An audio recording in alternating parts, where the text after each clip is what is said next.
Le rêve du jasmin? L'Algérie est un pays de soleil, de sable doré et de montagnes fières. Mais il y avait un temps où le cœur de ce beau pays battait d'un rêve immense, la liberté. Yasmina aimait écouter son grand-père, Lounès, raconter les histoires. Lounès avait la sagesse du désert et la force de l'olivier. Il lui parlait d'un temps où la voix des Algériens n'était pas la plus forte.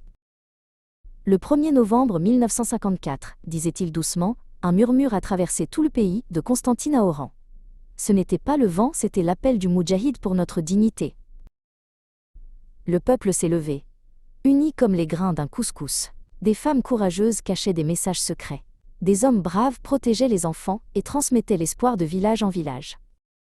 Le drapeau vert et blanc avec son croissant et son étoile rouge était un secret, un trésor gardé au plus profond du cœur de chacun. Il promettait un avenir où les Algériens décideraient de leur propre chemin. La route vers l'indépendance était longue. Les nuits étaient parfois sombres, le chemin difficile, mais la résistance était une flamme qui ne s'éteignait jamais, alimentée par la foi. Le courage n'est pas l'absence de peur, expliquait Lounès. Le courage, c'est avancer malgré elle, pour ses frères et ses sœurs, pour la terre aimée. C'est la force du nous. Et puis, un matin de juillet 1962, le soleil s'est levé différemment.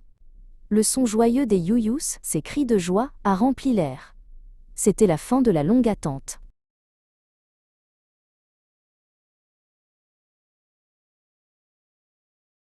L'Algérie était enfin libre. Le drapeau vert, blanc et rouge flottait haut, très haut, sur toutes les toitures. La joie était comme la menthe fraîche dans le thé, partout, et délicieuse. Yasmina, devenue grande, n'oubliera jamais les héros et les sacrifices de ce temps. L'indépendance est un trésor que l'on protège chaque jour, pour que l'Algérie, terre de lumière, continue de briller pour ses enfants.